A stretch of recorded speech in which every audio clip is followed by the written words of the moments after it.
All right, here's a poem that's not short. Thursday, October the 14th, 2021. Kittens grow up to be tigers. 2 bits, 4 bits, 6 bits, $1. All for the tigers. Stand up and holler. That's a cheer that I remember from high school. We are having a conversation about mascots because I'm wearing a t-shirt with a tiger on it that I tell him, could it come from my football field or the basketball court of my youth? High school. It's important I add high school. Mascots came from anywhere, don't they?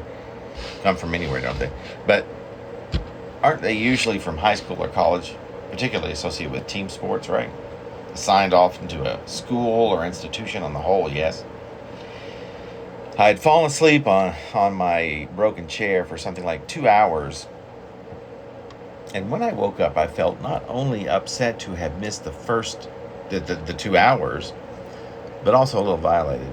I had one of the 2 avocados that I brought back from the doctor's office. Yes, for whatever reason, and this part is not a dream, I assure you. I had brought a heavy bag filled with fruits and vegetables from the doctor's office where I had an appointment earlier this afternoon.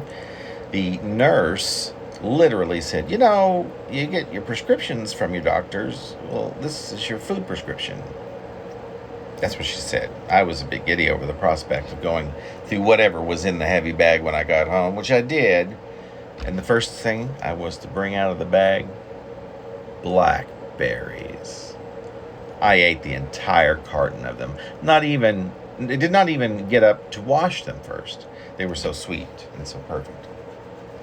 There was a slit in one of my avocados, and I asked you if it was okay, whether you thought it might be good to eat.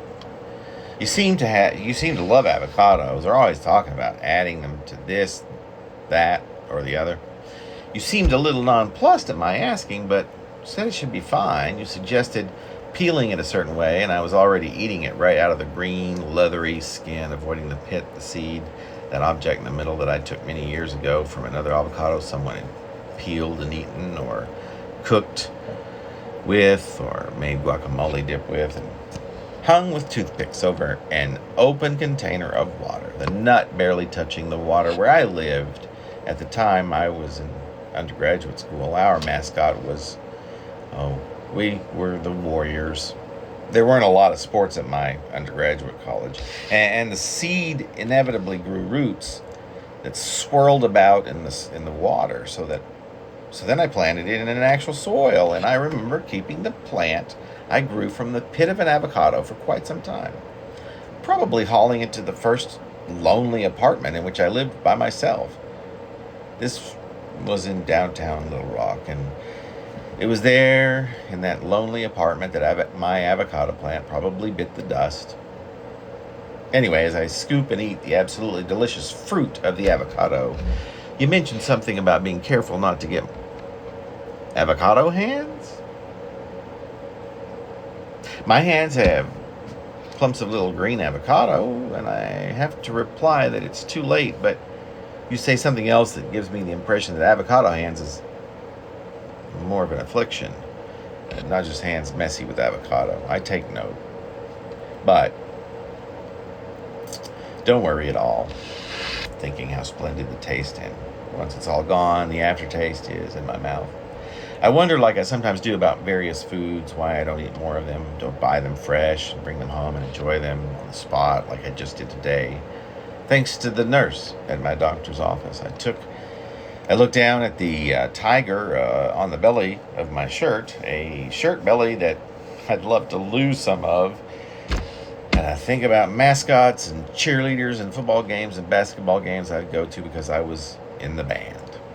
And I continue the conversation as if we didn't have it for quite some while, venturing even in other directions as we did. I say, it really reminds me of my youth, the tiger being my childhood mascot. And then I think, looking further, but back toward childhood, high school, junior high it was, appropriately, kittens.